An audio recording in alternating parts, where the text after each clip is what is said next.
সরকারি চাকরিতে বয়সসীমা বাড়ানোর দাবি নিয়ে জোরালো আন্দোলনে নেমেছে চাকরি প্রত্যাশী শিক্ষার্থীরা। শনিবার তারা রাজধানীর শাহবাগ মোড় অবরোধ করায় ভোগান্তিতে পড়েন নগরবাসী। আন্তর্জাতিক মানদণ্ড অনুযায়ী চাকরিতে প্রবেশের বয়সসীমা ন্যূনতম ৩৫ করার দাবিতে রাজধানীর শাহবাগ মোড় অবরোধ করেন চাকরি প্রত্যাশীরা। শনিবার সকাল ১১টায় জাতীয় জাদুঘরের সামনে মহাসমাবেশ কর্মসূচি শুরু করে আন্দোলনকারীরা। চাকরি প্রত্যাশীদের জমায়েত বাড়লে দুপুরের পর শাহবাগ মোড় অবরোধ করেন তারা।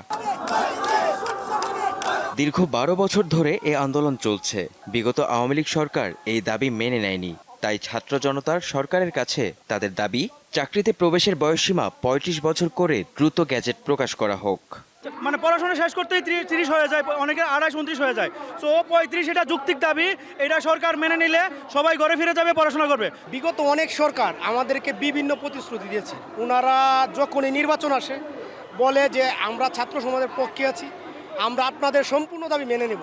যখনই নির্বাচন শেষ হয়ে যায় তখন আবার সেই অবস্থায় থাকে। এই আন্দোলনে সংহতি জানিয়ে বক্তব্য দেন শিক্ষক ও নাগরিক ঐক্যের নেতারা। আমার যদি যোগ্যতা থাকে তাহলে ৪০ বছর বয়সে আমি চাকরি পেতে পারি।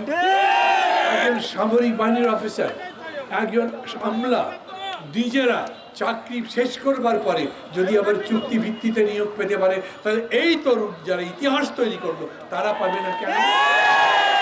গত 18 সালে আমার মনে আছে আওয়ামী লীগের তফসিলে বলা হয়েছিল এই ৩০-৩৫ মেনে নেওয়া হবে। এর পরবর্তীতে নির্বাচনে আসার পরে ছাত্রদের সাথে আবার সেই টালবাহানা। আজকের পরে আর কোনো টালবাহানা চলতে কোনো সুযোগ দেওয়া হবে না। ১২ বছরের এই আন্দোলন। শাহবাগ মোড় অবরোধের কারণে আশপাশের সড়কে তীব্র যানজটের সৃষ্টি হয়।